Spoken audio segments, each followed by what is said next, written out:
માં પાર્લામેન્ટની અંદર એક ઠરાવ થાય છે કે જે રાજ્યમાં 1961ની સેન્સસ પ્રમાણે સૌથી 10 લાખથી વધુ જે વસ્તી ધરાવે છે ટ્રાઇબલ્સ આદિવાસીઓ એ રાજ્યમાં રિસર્ચ ઇન્સ્ટિટ્યૂટ હોવું જોઈએ અને આ ઇન્સ્ટિટ્યૂટ 1962થી શરૂ થયેલું છે અને આખા દેશમાં ઓરિસ્સા પછી બીજા નંબરનું આ ઇન્સ્ટિટ્યૂટ છે સ્થાપનાની આપણે વાત કરીએ તો અને એ આખા દેશમાં આવા 26 ટીઆરઆઈ છે.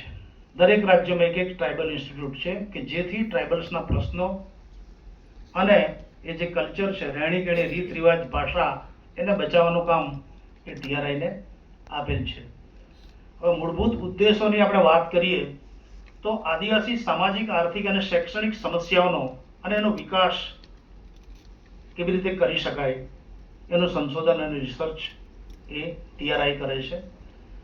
જુદી જુદી જાતિઓનો મોનોગ્રાફિકલ એન્થ્રોપોલોજીકલ અભ્યાસ પણ કરીએ છીએ અને એની સાથે આદિવાસીઓ વિસ્તારમાં જેને આપણે ટીએસપી કહીએ છીએ, ટ્રાઇબલ સપ્લાન, દરેક આવા આપણા 14 જે ટ્રાઇબલ્સ જિલ્લાઓ છે એમાં એક આઈએસ જે ટીએસપી સંભાળે છે ટ્રાઇબલ સપ્લાનમાં અને ગવર્મેન્ટ ભારત સરકાર અને ગુજરાત સરકાર અમને ગ્રાન્ટ આપે છે.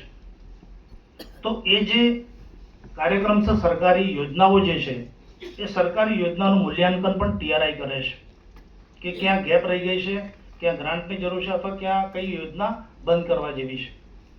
તો એનું મૂલ્યાંકન પણ ટીઆરઆઈ કરે છે.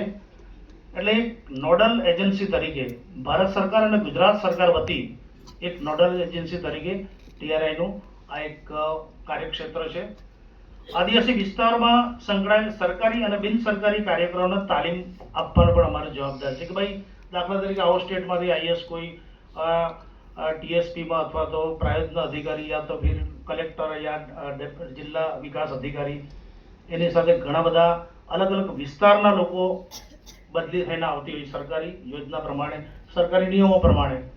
કે દાખલા તરીકે કચ્છનો વ્યક્તિ જો વ્યારામાં જાય, તાલુકા વિકાસ અધિકારી હોય, મામલતદાર હોય કે કોઈ પણ પોસ્ટ પર હોય, તો એને ત્યાંનું લોકલ કલ્ચરનું ખ્યાલ નહીં આવી શકે, એની રીત રિવાજ, જ્ઞાતિ વિશે અથવા એના પરંપરા વિશે.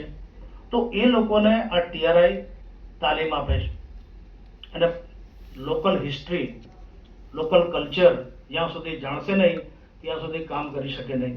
અને એ આવા સરકારી અને બિન સરકારી અને અધિકારીઓ અને કાર્યકરોને અમે તાલીમ આપવાની પણ એક અમારી જિમ્મેદારી હોય છે કે આ વિસ્તારનું ખાસિયત અથવા વિસ્તારની પરંપરા, રહેણી કહેણી, તો આ બધું એ ટીઆરઆઈ એમને તાલીમ આપે છે.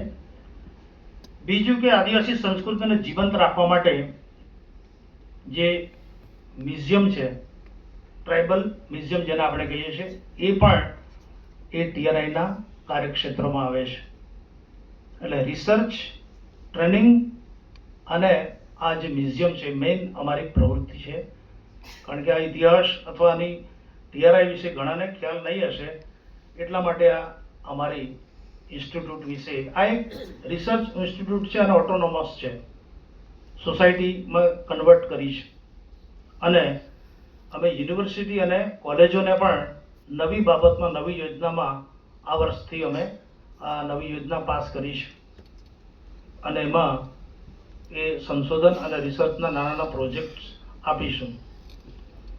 એટલું જ નહીં, પણ સરકારની નીતિ અને પોલિસી બનાવવામાં પણ ટીઆરઆઈ પ્લસ આપ સૌ જાણો છો કે જે સર્ટિફિકેટ મળે છે, ખાસ સર્ટિફિકેટ, એમાંથી ટીઆરઆઈનો એક મેમ્બર હોય છે. એ ચેક કરશે ખરેખર આ સર્ટિફિકેટ આપવા માટે એની પાસે ડોક્યુમેન્ટ પૂરેપૂરા છે ગવર્મેન્ટમાં નિયમ પ્રમાણે. તો એ જવાબદારી પણ અમારી પાસે છે. અને કદાચ તો કોઈ ઇતિહાસ આપો તો આવા 500 સંશોધનો થયા છે ટીઆરઆઈ દ્વારા અને એમાં એન્થ્રોપોલોજીકલ 82 જેટલા, આદિવાસી આરોગ્ય શિક્ષણમાં 10, આદિવાસી શિક્ષણમાં 35 જેટલા પ્રોજેક્ટ, આદિવાસી આર્થિક મુશ્કેલી અને વિકાસ સંબંધિત 135, પરંપરાગત અને વૈધાનિક, પંચાયત રાજ અને આદિવાસી લોક સંસ્કૃતિ એમાં પણ 20 જેટલા બંને મળીને થયા છે. મૂલ્યાંકન અભ્યાસો કર્યા છે, પક્ષીપંચના તપાસ પંચો અનુસૂચિત જાતિના અભ્યાસો, અન્ય આનુષંગિક વિષયો અને ટોટલ 500 રિપોર્ટ અને સંશોધન 1962 થી આજ સુધી એ ટીઆરઆઈએ યોગદાન આપેલું છે. એટલા આવા વિદ્વાન મિત્રો આપણને આ સેમિનાર માટે ઉપલબ્ધ થયા, જેમાં આપ સૌ જાણો છો મારા બંને મિત્રો છે, હું લાંબા સમયથી એમની સાથે સંપર્કમાં છું. એક કે ફોને ચૌધરી સાહેબ આપ બુલા રહે તો આપ આएंगे. તો આ બંને મિત્રોએ પણ આપણે બીજી વાર એમનો લાભ લઈશું, 2 દિવસનો લાંબો સેમિનાર કરીશું અને એમને પૂરી તક આપીશું.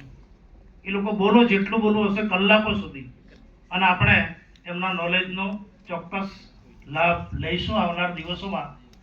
તો અધ્યક્ષ તરીકે મારી જે જવાબદારી છે તે પ્રમાણે કે શરૂઆતમાં પાડવી સાહેબનું વક્તવ્ય એ પણ ખૂબ સરસ સરળ ભાષામાં રમૂજી પૂર્વક એમણે પણ વક્તવ્ય આપણને જરા પણ કંટાળો ન આવે એ રીતે વક્તવ્ય આપ્યું.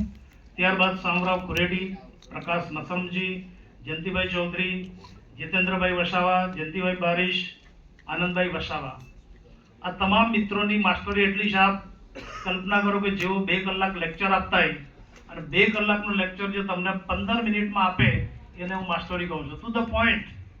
એવું જરૂરી નથી કે આપ કલાકો સુધી વાતો કરી શકો, અને હવે કલાકો સુધી લોકોને સાંભળવાની એટલી ધીરજ પણ નથી, અને એટલા માટે એ લોકોએ પણ પોતાના વિષયને ન્યાય જરૂર આપેલો છે. પણ આપણે હજુ ડિટેલ્સમાં જવા માટે ચોક્કસ આપણે 2 દિવસનું આયોજન કરીશું આવનાર દિવસોમાં. બીજું કે આ જે સેમિનાર છે એ સેમિનારને અમે આદિવાસી સંશોધન અને તાલીમ સોસાયટી તેમજ અધ્યાપક સંઘ, જેને સ્પાર્ક મળે 2-4 વર્ષથી કોરોના પછી થોડું શુષ્ક મને લાગ્યું, કારણ કે હું પણ વિભાગીય મંત્રી તરીકે 10-15 વર્ષ આ એસોસિએશન સાથે જોડાયેલો. એટલે હું હવે એવું માનું છું કે ચાલો આ પર છું તો મારે એક સ્પાર્ક આવે